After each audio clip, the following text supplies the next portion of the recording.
in total darkness, with cold stone under her, and her questing hands felt stone above and to the sides.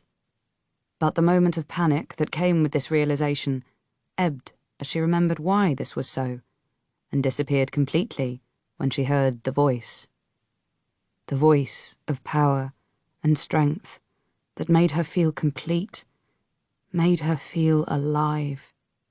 With it came a sudden intense sensation of being enfolded, held close and safe, not by mere human arms, but within great wings of light and power.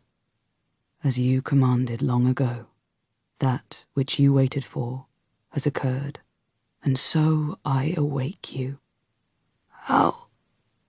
Her voice croaked and failed.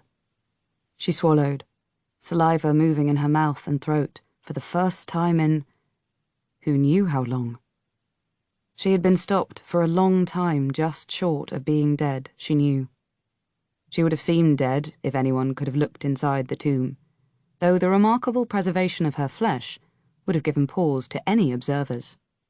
But the chance of any onlookers had been greatly reduced by her choice of resting place. The great stone coffin, topped with a massive slab of marble, all sealed with lead.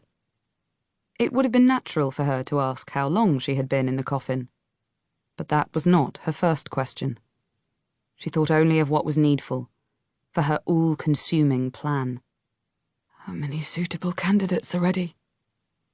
There was a long silence, long enough for her to think the presents gone. But then the voice came again. 4. 4? But there should be hundreds.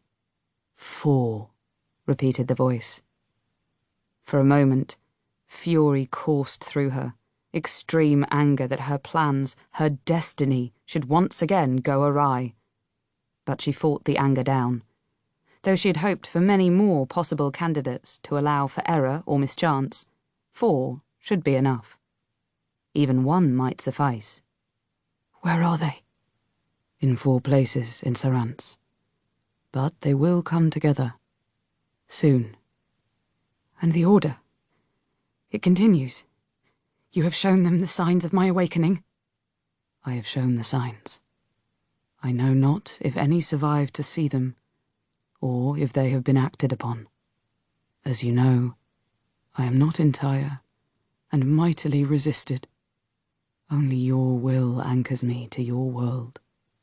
Almost I wish to fully disassociate.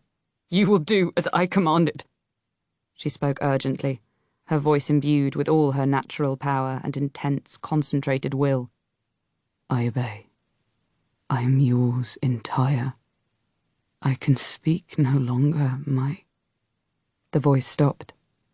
This time, the silence was complete. She knew there would be no further speech, no warmth, no sensation of utter security and love. Not now. Tears began to form in the corners of her eyes, but she fiercely blinked them away. She had no time for tears. Ever.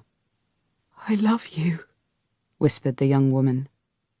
She felt better saying the words, coming back to herself, to what she had been. Her voice grew stronger, echoing inside the stone coffin. I will always love you. We will be together. We will be together. She felt her hands.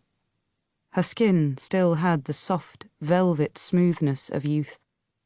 More important, the rings were all there. She touched them, one by one, letting the power within begin to rise, just a little, before she settled on the least of the 9. The ring on her left thumb.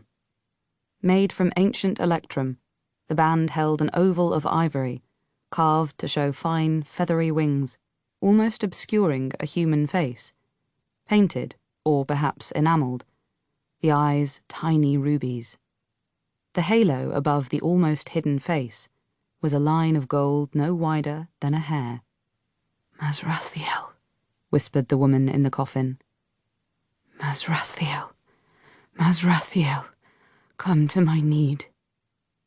Light shone from the ring, cold like moonlight, though brighter. She shut her eyes against the sudden illumination and felt the lesser presence appear. It came with a sensation of warmth, but this was no more than the welcome heat of a kitchen fire on a cold day, nothing so remarkable as the feeling that had encompassed her whole being before when she had spoken to him.